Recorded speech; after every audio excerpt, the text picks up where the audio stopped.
en el ejercicio de la campaña presidencial. Aquí hay muchos que me acompañaron y lo recuerdan. Los que todavía veo unos muy nuevos. A mí este pelo ya no hay con qué devolverlo a la tintura original. Yo prometí que aquí llegaría el 8 de agosto antes de que saliera el sol a empezar la política de seguridad democrática. Y prometí que el mismo 7 de agosto por la noche llegaría al Caguán. Allá no hubo necesidad de llegar porque después de que secuestraron al senador Hechen, que obligaron un avión a aterrizar en una carretera en Huila, el presidente Pastrana rompió ese proceso. Pero aquí sí llegué. Le dije a Carolina Barco, a quien nombré canciller el 7 de agosto, ella me dijo, presidente, usted tiene que estar mañana en el desayuno protocolario con las misiones internacionales. Y no, tú los recibes, dales buen desayunito. Yo le llevé por Antioquia unas arepas delgaditas con queso molido. Los atiendes bien, pero me voy a cumplir un compromiso. Va a empezar la política de seguridad democrática en Valledupar y que debe llegar allá antes de que salga el sol.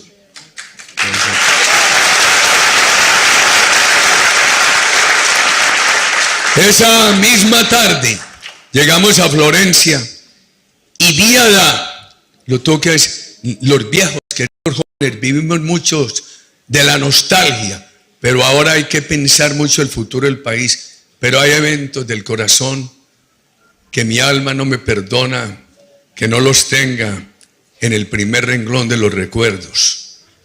Encontré todos los alcaldes del Caquetá en la capital, en Florencia, y protegidos por la brigada, porque los grupos armados terroristas no les permitían desempeñar sus alcaldías. Era el caso de casi 400 alcaldes de Colombia. Y a todos los protegimos, independientemente del origen político de su elección. Aquí despachamos, señores generales, la primera caravana del Plan Meteoro a Santa Marta, ese mismo 8 de agosto.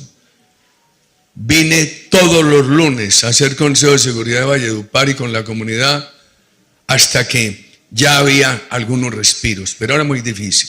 ¿Cómo le llaman esos sitios de aquí a Bosconia donde había tanto secuestro?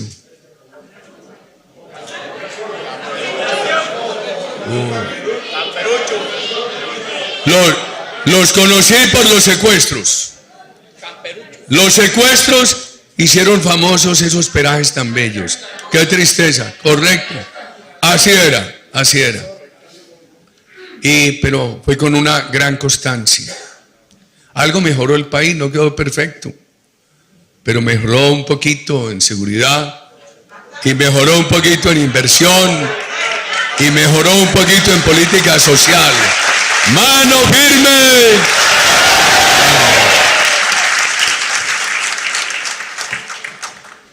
Señores generales, yo puse el entusiasmo político. Las Fuerzas Armadas pusieron su valor, su profesionalismo y corrieron todo el riesgo. Un homenaje a las Fuerzas Armadas de la patria. En el siglo pasado, América Latina estuvo llena de dictaduras. Los mexicanos suelen decir que ellos tuvieron la menor interrupción democrática, que fue de 12 años. Nosotros apenas 4. Son unas Fuerzas Armadas profesionales, constitucionales, subordinadas, disciplinadas, destacadas ante todo el continente. Por eso se dijo que esta era la democracia más larga del continente, más extensa del continente. Pero nuestras Fuerzas Armadas además no han sido privilegiadas con la impunidad. Han sufrido mucho. A muchos de sus integrantes los han condenado y a otros los han acusado injustamente y han tratado de denostarlas. ¿Qué sería esta patria sin las Fuerzas Armadas? Muy respetuosamente quiero decir, al oído de los colombianos, desde Valledupar y al oído del gobierno, nuestras Fuerzas Armadas no merecen que las deterioren. No merecen esos despidos masivos. ¿Y por qué no lo merecen? Porque nuestras Fuerzas Armadas no son golpistas. Porque nuestras Fuerzas Armadas siempre han respetado la Constitución, la voluntad del pueblo. Siempre han acatado al presidente constitucional, al presidente elegido por las mayorías de Colombia. Unas Fuerzas Armadas así, lo que hay que hacer es respetarlas, crecerlas, fortalecerlas, queridos amigos. Y con otra preocupación, la verdad,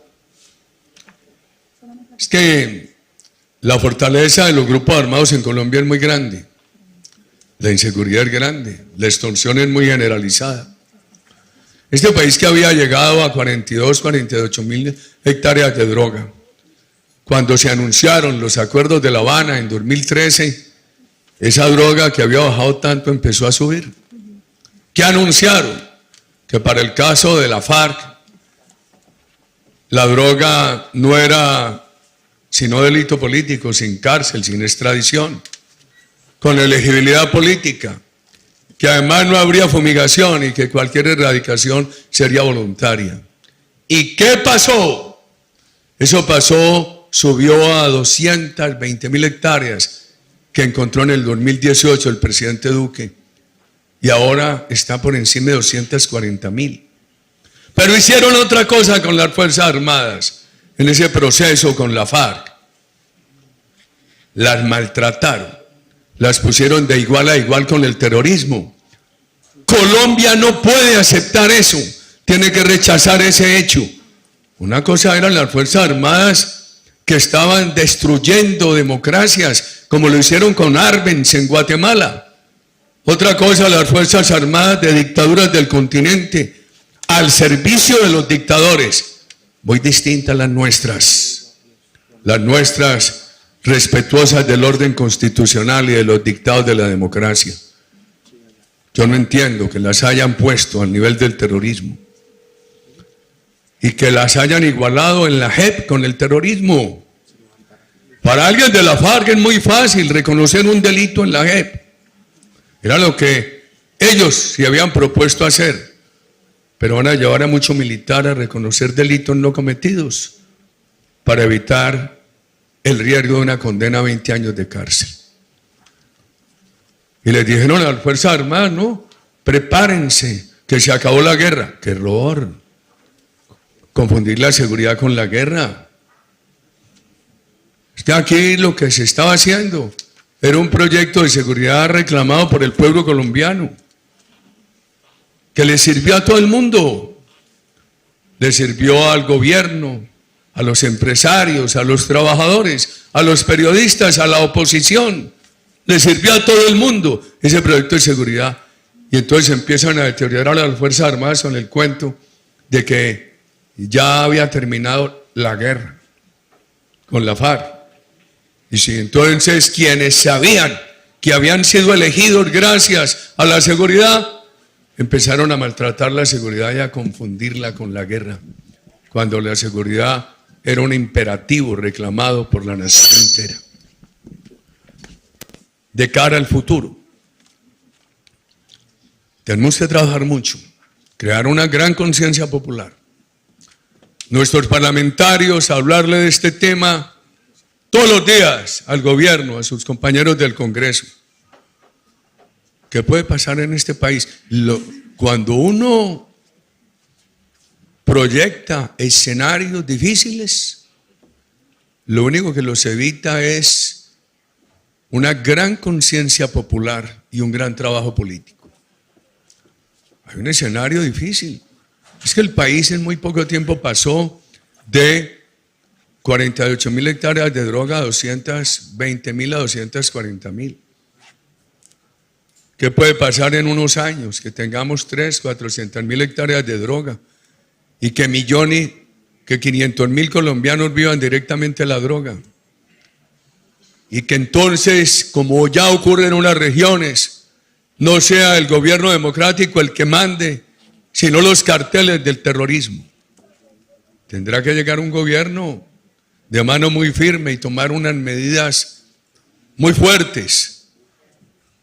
Y qué difícil tomar medidas de choque en un momento en que 500.000 colombianos estén viviendo esa actividad. Mientras más se demore esto, va a ser más difícil, pienso yo, señores generales. Y mientras más permitamos que crezcan y crezcan grupos criminales, va a ser más difícil esto. Porque uno ve un desplazamiento del Estado de Derecho en algunas áreas. Hay unos pueblos de Antioquia, y hablo de mi departamento, para que le da a uno menos pena cuando se refiere a su propia tierra. Déjenme hablar de otro terruño de la patria, el Cauca. Ya hay unos pueblos de Antioquia donde domina el narcoterrorismo. Hay unas regiones del Cauca donde domina el narcoterrorismo. Han desplazado al Estado de Derecho. Yo recibo quejas semanalmente del sur del Cesar. Bien preocupante. Entonces, toda esta gente, mientras haya droga, utilizan los acuerdos de paz para favorecerse, para que les den indultos, amnistías, para jubilarse. Pero mientras siga la droga, esos grupos se reproducen. No es sino ver lo que ha pasado. Hoy hay muchos más delincuentes que los que movilizó el gobierno Santos de la FARC. Entonces se jubilaron unos, pero dejaron las condiciones de reproducción que radican en el narcotráfico, queridos amigos. Mientras no enfrente el país estos fenómenos, mientras no haya una política de seguridad, los delincuentes siempre van a engañar al Estado con acuerdos de paz que se convierten como el último en factores de reproducción del terrorismo. Por favor, qué cosa tan difícil. Y uno ve un país extorsionado. Llevamos mucho rato que este caminar por Colombia, que además lo hacemos con afecto. La señora que vende mangos en una esquina, el vendedor de una farmacia, el portero de un restaurante, el muchacho mototaxista, el señor del bus, le dicen a uno, me están extorsionando. Y uno les dice, ¿y has denunciado? No, Uribe, no hay a quién. El gobierno dice que todo va muy bien. Eso viene desde hace mucho rato. Todos pagan y no denuncian. Y vamos a llegar entonces a un país extorsionado todo, como vamos. Por eso hay que hacer esta reflexión. A ver cómo nosotros reverdecemos ese compromiso y esa exigencia de la base popular de la nación con un proyecto de seguridad, que siempre hay que acompañarlo con lo social, con lo económico, con la transparencia en el Estado, con un Estado pequeño en lo burocrático, grande en lo social. ¿Qué es mejor, tener empleados públicos de sobra o tener un Estado reducido y más dinero para la educación? Esos son los dilemas. Pero hay muchos temas que hablar. Al final, cuando hayamos escuchado